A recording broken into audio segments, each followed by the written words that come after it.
maraming furaha na nasa maraming nama nagorumawin na may mga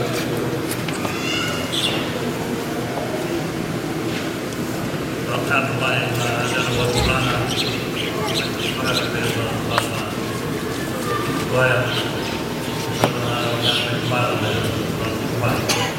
kalau rumah dia cuma nama terbiukan karena bahwa furaha lalu kalau tamu lagi baik kita nama tahu pasti tahu pasti dari cuma misalnya orang terus